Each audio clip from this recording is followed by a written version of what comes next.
असल जंग क्या है? बैतुल मुक़द्दस तीन मज़ाहिब की मुक़द्दस जगह, मुसलमानों का क़िबला अव्वल, ईसाइयों के लिए यसू की जाए विलादत, यहूदियों के लिए हीकल सुलेमानी। शुरू करते हैं हज़रत इब्राहीम अलैहिस्सलाम से, जिनके दो बेटे थे, इस्माइल और इसहाक। इसहाक अलैहिस्सलाम के बेटे थे हज़रत याकूब अलैहिस्सलाम। यही से कहानी शुरू होती है इसराइल की। इसराइल यानी अल्लाह का बंदा, और ये लक़ब हज़रत याकूब अलैहिस्सलाम को दिया गया। हज़रत यूसुफ अलैहिस्सलाम जब कफील मिस्र बने तो आपको हुक्म हुआ कि अपने तमाम खानदान यानी आले याकूब को मिस्र बुलाया जाए, और मिस्र की सरजमीन का एक मखसूस हिस्सा उनके लिए मुख्तस किया गया, और अल्लाह की तरफ से कहा गया कि ए आले याकूब, इस सरजमीन में तुम्हारे लिए बरकतें हैं। हज़रत यूसुफ अलैहिस्सलाम 12 भाई थे, इसीलिए अल्लाह ताला ने उनके लिए 12 चश्मे जारी किए, और यूं इस सरजमीन का नाम हज़रत याकूब के लक़ब से इसराइल पड़ गया, जिसे आज यरूशलेम भी कहा जाता है। आपकी नस्ल से कम व बेश 70,000 अंबियाए कराम आए। हज़रत यूसुफ अलैहिस्सलाम के भाई यहूदा की नस्ल आगे बढ़ी तो उसमें से आने वाले तमाम बनी इसराइली यहूदी कहलाए। वक्त गुजरता गया और हज़रत मूसा अलैहिस्सलाम का दवर आया। जब फिरौन ने मिस्र को आप पर तंग की तो बनी इसराइल के साथ आपको मिस्र से निकलना पड़ा। इस दौरान बनी इसराइल पर अल्लाह ताला की बहुत से करम नवाजियां भी हुई, जिसमें मन व सलवा, चश्मों की बहतात, मछलियों के शिकार का जिक्र कुरान पाक से भी मिलता है, और वहीं हमें एक गाय का जिक्र भी मिलता है जिसके लूथड़े से मुर्दे ने अल्लाह के हुक्म से जिंदा होकर अपने कातिल का बताया। उस गाय की निशानियां अल्लाह ताला ने कुरान पाक में बयान फरमाई, जो कि एक सुर्ख माइल रंगत की गाय थी, और ऐसी गाय आज भी यहूदियों के नजदीक मुकद्दस मानी जाती है। हज़रत मूसा अलैहिस्सलाम के बाद दीगर नबी आए। इस दौरान में हज़रत मूसा अलैहिस्सलाम और उनके दवर की कुछ बाक़ियात, तौरात, मन व सलवा का कुछ हिस्सा बनी इसराइल ने एक संदूक में महफूज कर लिया। ये अल्लाह की तरफ से हज़रत आदम अलैहिस्सलाम को दिया गया एक खास संदूक था, जो नस्ल दर नस्ल नबियों के पास रहा, जिसे कुरान में ताबूती सकीना के नाम से पुकारा गया है, और ये यहूदियों को अपनी जान से ज्यादा अजीज है। हज़रत दाऊद अलैहिस्सलाम ने जब जालूत को हराकर उससे ताबूती सकीना हासिल किया तो यूं बनी इसराइल ने इन्हें नबी तस्लीम कर लिया, और हज़रत दाऊद अलैहिस्सलाम ने उस संदूक की हिफाजत के लिए एक हीकल तामीर करवाना शुरू किया, जो कि उनकी जिंदगी में मुकम्मल न हो सका। उनके बेटे हज़रत सुलेमान अलैहिस्सलाम ने जिन्हों की मदद से उसको मुकम्मल करवाया, और इसी दौरान में आपकी भी वफात हो गई। इसी वजह से उसे हैकल सुलेमानी कहा जाता है। बाद अज़ां बाबिल के बादशाह बख्त नसर ने इसराइल पर हमला किया और हैकल सुलेमानी को भी गिरा दिया, और ताबूती सकीना भी अपने साथ ले गया। सिप्रस दी ग्रेट ने दोबारा ये शहर हासिल किया, यहूदियों को दोबारा यहां आबाद किया, और ताबूती सकीना को भी वापस लाया गया। हैकल सुलेमानी को एक दफा फिर तामीर किया गया। फिर वक्त गुजरा और हज़रत ईसा अलैहिस्सलाम की आमद हुई, जिन्हें नऊजुबिल्लाह यहूदियों ने दज्जाल, नाजायज और क्या क्या लक़ब दिए। यहां से यहूदियों में से दो अलग कौमें हो गईं, एक यहूदी और दूसरे ईसाई। यहूदियों ने साजिश करके हज़रत ईसा अलैहिस्सलाम को सलीब पर चढ़ाना चाहा, और अल्लाह ताला ने उन्हें अपने पास उठा लिया। इसके बाद यहूदियों और ईसाइयों में कई छोटी मोटी जंगें हुई। फिर ईसाई रोमी बादशाह टाइटस ने इस शिद्दत से यरूशलेम पर हमला किया कि उस पूरे इलाके की ईंट से ईंट बजा दी, हैकल सुलेमानी को गिरा दिया, जिसकी सिर्फ एक दीवार इस वक्त अपनी असली हालत में मौजूद है, जिसे दीवारे गिरिया कहा जाता है, जहां यहूदी जाकर तौरात की तिलावत करते हैं और गिरिया वजारी करते हैं। ताबूती सकीना भी न जाने कहां गायब हो गया। टाइटस के हमले के बाद यहूदी आखिरी नबी के इंतजार में थे, क्योंकि अल्लाह पाक का उनसे वादा था कि उन्हें फिर उरूज बख्शा जाएगा। इस वादा का जिक्र सूरत बकरा में भी मौजूद है कि ए बनी इसराइल, उन नेमतों को याद करो जो तुम पर की गईं, और अपना वादा पूरा करो, ईमान लाओ, ताकि हम भी अपना वादा पूरा करें। क़यामत की निशानियों में से एक निशानी ये भी है कि हैकल सुलेमानी की 3 दफा तामीर होगी, जो कि 2 दफा हो चुकी है। यहूदी अपने मसीहा और आखिरी नबी के इंतजार में थे कि टाइटस के हमले के 500 साल बाद नबी आखिरुज़्ज़मान सल्लल्लाहु अलैहि वसल्लम की विलादत हुई। यहाँ यहूदियों को ये झटका लगा कि सारे नबी हजरत इसहाक अलैहिस्सलाम की नस्ल से हैं, तो आखिरी नबी हजरत इस्माइल अलैहिस्सलाम की नस्ल से क्यों आ गए, और उन्होंने ईमान लाने से इनकार कर दिया। मुसलमानों के लिए भी वो अंबिया की ही निशानी थी, इसीलिए हैकल सुलेमानी को बीतुल मुकद्दस का नाम दिया गया। इस्लाम के आगाज में यहूदियों को कायल करवाने की खातिर ही बीतुल मुकद्दस की जानिब मुंह करके नमाज अदा करने का हुक्म हुआ, क्योंकि यहूदी इसी तरफ मुंह करके इबादत किया करते थे। 17 माह बाद हमारी इबादत का रुख बीतुल मुकद्दस से बीतुल्लाह की जानिब मोड़ दिया गया, क्योंकि मुसलमानों का शुरू से किबला अव्वल वही रहा, जिसे पहले हजरत आदम अलैहिस्सलाम और फिर हजरत इब्राहीम अलैहिस्सलाम ने तामीर किया।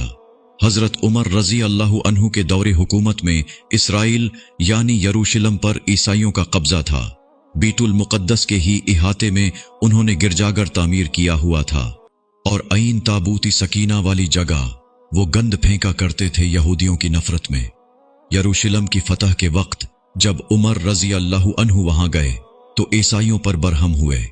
वहां सफाई करवा कर मस्जिद तामीर करवाई, और कुरान में मौजूद मेराज वाले वाक़िए की निस्बत से इस मस्जिद को अक्सा का नाम दिया। यहूदियों की दीवार गिरिया भी इसी इहाते में मौजूद थी, तो ज़ायरीन की हैसियत से उन्हें भी वहां आने की इजाजत दे दी गई। खिलाफत अब्बासिया तक यरूशलेम एक मुस्लिम शहर रहा। इसके बाद ईसाइयों ने दोबारा यरूशलेम पर हमला करके इस पर कब्जा कर लिया। सलाहुद्दीन अय्यूबी ने ईसाइयों के खिलाफ 50 से जायद जंगें करके बीतुल मुकद्दस दोबारा हासिल किया, और फिर 700 सालों तक ये खिलाफत उस्मानिया के ज़ीर सल्तनत रहा। यहूदियों को भी दीवारी गिरिया तक अपने मजहबी इक़दामात की आज़ादी रही, और यहूदी आहिस्ता आहिस्ता फिर यरूशलेम में आबाद होना शुरू हो गए। इस दौरान में कई बार उन्होंने खिलाफती उस्मानिया के सुल्तान को पैसों के एवज यरूशलेम उन्हें सौंपने का लालच दिया, लेकिन नाकाम रहे।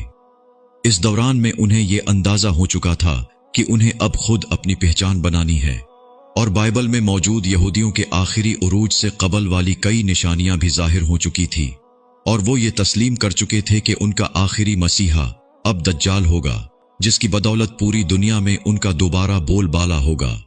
उन्होंने बरतानिया से साजबाज करके खुद को अलग रियासत तस्लीम करवा लिया। यूं इसराइल बाकायदा एक मुल्क की सूरत में दुनिया के नक्शे पर उभरा। फिर आहिस्ता आहिस्ता उन्होंने फलस्तीन और दीगर मिस्री इलाकों पर भी कब्जा कर लिया। अरब मुमालिक इसराइल के खिलाफ जंग पर आए, लेकिन उस वक्त तक ये खुद को इतना मजबूत कर चुके थे, अरब मुमालिक को इस एक छोटे से मुल्क से मुंह की कानी पड़ी। ईसाइयों ने भी देख लिया कि अब उनसे लड़कर कुछ वसूल नहीं होना, तो बाकायदा गिरजाघरों में पादरियों ने तकरीबात मुनक्किद की और यहूदियों के लिए मुआफ़ी का ऐलान किया गया। यूं सियासी और इक्तिसादी मफाद परस्ती ने 2000 सालों से एक दूसरे के अज़ली और जानी दुश्मनों को एक सफ पर ला खड़ा किया, और कुरान की बात भी सच हो गई कि यहूद व नसरी एक दूसरे के दोस्त हैं। यहूदियों के अकायद के मुताबिक वो हैकल सुलेमानी की हिफाजत नहीं कर पाए तो खुद को कसूरवार कहते हैं, खुद को सजा देने के लिए जंजीरों और चमड़े से पेटते हैं, और दीवारी गिरिया के पास आह वजारी करते हैं। वो ईमान रखते हैं कि तीसरी बार उन्हें पूरी दुनिया पर हुक्मरानी हासिल होगी। इसके लिए उन्हें मस्जिद अक्सा को गिराना होगा, जिसकी तैयारी वो कर चुके हैं। कब से मस्जिद अक्सा के नीचे बारूदी सुरंगें बिछा दी गई हैं। इसके बाद हैकल सुलेमानी तामीर करके ताबूती सकीना वहां रखना है।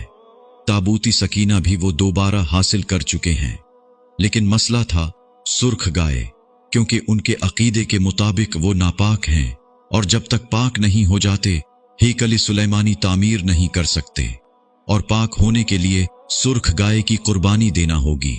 वो गाय जिसकी निशानियां कुरान पाक में बयान की गई हैं, जो उस वक़्त भी उन्हें ढूंढने में मुश्किल हुई थी। अब भी 100 साल तक वो वैसी गाय की तलाश करते रहे। टेक्नोलॉजी का इस्तेमाल करते हुए बच्चे पैदा करने का कामयाब तजुर्बा किया उन्होंने।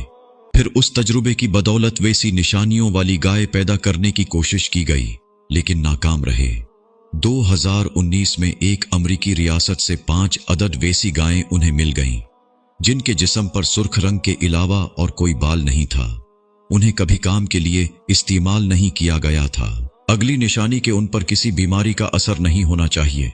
पूरी दुनिया में कोविड फैलाकर मुख्तलिफ जानवरों के साथ उन्हें भी टेस्ट किया गया और उन पर इस बीमारी का कोई असर न हुआ। Red hyper found, mystery of red hyper. ये गूगल में सर्च करके आप इस मुताल्लिक तफसील से पढ़ सकते हैं। अलगरज कर्ब क़यामत और दज्जाल के ज़हूर वाली तमाम तर तैयारियां वो मुकम्मल कर चुके हैं। अपनी मर्जी के डॉक्टर, इंजीनियर बच्चे पैदा करना, 9D टेक्नोलॉजी की मदद से एक जगह होते हुए कई जगह मौजूद रहना, अपनी मर्जी के मौसम बनाना, जब चाहो बारिश बरसा देना, चंद दिनों में पूरी दुनिया घूम लेना, ये सब दज्जाली निशानियां हैं जो आज के दौर में कोई मुश्किल काम नहीं है। हमारे इस्लाम में बताई गई कयामत की निशानियों की उन्होंने इतने अच्छे से तैयारी कर ली है कि गरकद के दरख्त लगा दिए जो उन्हें पनाह देंगे। बाबिलद, जिस जगह अहादीस के मुताबिक दज्जाल का हजरत ईसा अलैहिस्सलाम के हाथों कत्ल होने का जिक्र मौजूद है, उस जगह वो दज्जाल के फरार के लिए एयरपोर्ट बना चुके हैं। ये सब तो कर्ब क़यामत की निशानियां हैं और हेकल सुलेमानी ने भी बनकर रहना है। फिर असल जंग किया है, असल जंग अकायद की है। हम अपने अकायद में इस कदर कमजोर हो चुके हैं कि नमाज पढ़ें या ना पढ़ें हमें फर्क नहीं पड़ता। अपने बहन भाइयों का हक खाकर खुशी महसूस करते हैं और फिरकों के खुराफात में उलझे हुए हैं। फलस्तीनियों के लिए सिवाय दुआ और एहतिजाज के हम क्या कर सकते हैं? क्या हम अपने अकायद के इतने मजबूत हैं कि डॉलर के बहकावे में न आएं? क्या हम यहूदियों के मुकाबले में निकलने वाले खुरासान मुजाहिदीन की लिस्ट में आते हैं या बस सोशल मीडिया के तमाशाई हैं? अगर आज दज्जाल जाहिर हो जाए और तौबा का दरवाजा बंद हो जाए तो हमारी आखिरत के लिए क्या तैयारी है?